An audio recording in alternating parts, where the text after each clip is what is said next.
So far, the evidence has shown that no matter which party a politician belongs to, red or blue, the story rarely changes. Behind the speeches and the party platforms, the same connections emerge: campaign dollars, lobbying contributions, and high-paying jobs waiting in bureaucratic agencies. The role of a politician is supposed to be about civic duty, a promise to defend the Constitution for all Americans, not just the privileged few who benefit from playing in Wall Street's waters. The truth is, the ties between Democrats and Republicans run deeper than the public rivalry they put on display. What we see is a projection of separation, a performance meant to convince us that the two parties are worlds apart. But in reality, this division often benefits those already in power, leaving citizens split into opposing camps, while the core issues remain untouched. Ralph Nader once said, "The only difference between the Republican and Democratic parties is the velocities with which their knees hit the floor when corporations knock on their door." Nader himself, a longtime third-party candidate, eventually shifted under pressure to support Democrats in recent years. But his words still echo a deep frustration with the two-party system. The idea that voting for a third party is throwing away your vote has been drilled into the American psyche. Some even argue that voting third party is a direct vote for the opposition, but history shows otherwise. The Supreme Court decided the 2000 election, not third-party votes. And when voters choose outside the two major parties, it isn't waste, it's a statement, a refusal to accept the status quo. Dr. Jill Stein, the Green Party candidate in 2012 and 2016, still faces accusations from some Democrats who blame her for Hillary Clinton's loss. At one point, rumors went as far as branding Stein and even Tulsi Gabbard as Russian assets. Stein pushed back, calling these claims nothing more than brazen Orwellian doublespeak. But reputations can be hard to repair once targeted in the public arena. It wasn't Stein's votes alone that cost Clinton the presidency. Hillary Clinton's long career came with its own baggage: Whitewater, Travelgate, Vince Foster, Monica Lewinsky, Paula Jones, Filegate, Benghazi, the Clinton Foundation, and her private email server. Whether seen as politically motivated attacks or not, these controversies shaped how millions of Americans perceived her candidacy. Today, the weapon of choice isn't just partisan politics, but public shaming. Whether it's through news outlets or amplified across social media, the loudest voices can corner individuals into silence or push them into line. It's political bullying, digital and relentless. In the end, Americans deserve more than a forced choice between red or blue. Our democracy thrives when ideas are debated openly, when no voice is silenced, and when every vote, whether cast for a first, second, or third party, carries the weight of real change. Democracy is not about the color of the party, it's about the voice of the people. This growing distrust in the American political system didn't just linger, it ignited a movement. It helped pave the way for Donald Trump's rise. Many Americans wanted something new, someone outside the establishment who would not bend to the will of political elites. To them, Donald Trump was that candidate, a figure who promised to shake Washington to its core and raise America into Ronald Reagan's vision of a shining city on a hill. But that dream has often been cloaked in catchphrases and marketing tools. Manifest destiny, American exceptionalism, the white man's burden. These words carried the weight of ambition, but they also justified militarism, colonialism, and oppression. This is the illusion of choice, a two-party system that pressures voters into picking a side, while discouraging third-party voices with ridicule or outright exclusion. Expressing a different opinion can mean harassment on today's ideological battlefields.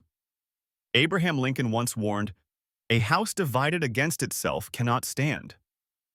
In the 1800s, those words carried the weight of civil war. And today, we remain divided. Two factions locked in combat, each claiming to hold the future of the nation. George Washington foresaw this danger. He wrote of the alternate domination of one faction over another, sharpened by the spirit of revenge. He called it a frightful despotism. John Adams echoed the same, warning that a division of the republic into two great parties is to be dreaded as the great political evil. And yet, here we are. In modern politics, division has become theater. Washington, D.C. feels like an East Coast Hollywood, complete with roles to play. The silent filibuster is just one example. The mere threat of it can bury a bill in political limbo, killing it without a single vote. That's why bipartisan cooperation is treated like a headline, because it's so rare in today's landscape. But the truth is, the performance of division benefits the elite. The system remains intact, while ordinary Americans grow more disillusioned. By 2021, only 4 in 10 Americans believe the two parties did a sufficient job representing their people. A year later, that number dropped even further. Research shows there are at least 9 distinct political typologies in this country. And yet, election after election, only 2 parties dominate. Campaign laws keep third parties off the debate stage. Even Bernie Sanders had to run as a Democrat just to gain the media coverage and funding needed to be viable. In reality, America has over 50 registered political parties, and the next generation sees through the illusion. A Pew study found that 57% of Americans between 18 and 29 believe there's little to no difference between Republicans and Democrats. For them, the two-party system doesn't represent democracy, it limits it. When choice is narrowed to 2, freedom is narrowed as well. Nearly half of Democrats, about 45%, say they are open to voting for a third-party or independent presidential candidate, and they're not alone. 34% of Republicans say they too are willing to step outside the confines of their registered party. Why? Because the American people are tired of being played, especially the younger generation. They're ready to break away from a status quo that feels increasingly rigid, polarized, and unrepresentative. Our politicians are supposed to be the adults in the room, leaders who know where they stand, but who also understand that democracy requires compromise. Yet today, compromise often seems like a mirage in a desert of partisanship. Instead of seeing political rivals as colleagues, more and more Republicans and Democrats view the other side as corrupt, immoral, or worse. By 2022, the Pew Research Center found that partisan animosity had taken on personal dimensions, attaching moral failings to political identity. 5 character traits were measured: laziness, low intelligence, immorality, close-mindedness, and dishonesty. For Republicans, 69% saw Democrats as close-minded, 72% as dishonest, another 72% as immoral, 51% as unintelligent, and 62% as lazy. Over half, 53%, believed Democrats had 4 or more of these negative qualities at once. Democrats weren't far behind in their judgments. 83% viewed Republicans as close-minded, 64% as dishonest, 63% as immoral, and 51% as unintelligent. Only laziness scored lower, at 26%. But why do so many Americans cling so tightly to their parties? For many, it's lineage. Political affiliation often runs through families like an heirloom. If you're raised in a Republican household, chances are you'll lean conservative. If you're raised in a Democratic household, the same applies. A 2015 study in the American Sociological Review found that parents' partisan values are the main source of their children's political perceptions. Interestingly, families don't even need to talk politics often. Children absorb it through the environment. Of course, rebellion exists. Teenagers and young adults sometimes reject the political ideology they were raised with, and some children even misinterpret their parents' affiliation altogether, unknowingly adopting the opposite.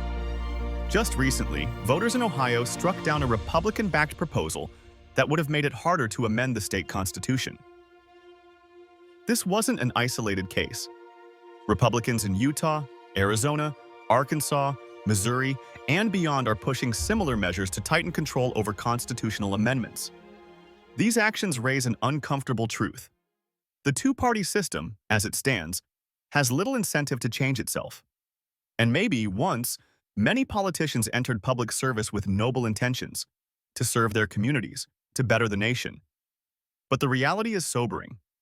Power, influence, and self-preservation have too often overshadowed service. Those who enter with pure motives rarely get the chance to make a meaningful impact. That's why some argue that real change won't come from within Washington. It must come from the voters. From us. The choice is stark. Remain in the grip of the elephant and the donkey, or break free. Vote not out of fear or loyalty, but with courage, intellect, and conviction. If you've enjoyed this video, please click the like and subscribe buttons. Please keep an eye out for the next informative episode of Corporatitions and Revolving Doors of Power. It's up to us. If you are interested in getting your own copy of Corporatitions and Revolving Doors of Power, you can purchase one at Amazon Books, Barnes & Noble's online bookstore, or visit clevelandkelly.com. That's KELLY.com. Thanks so much for your time.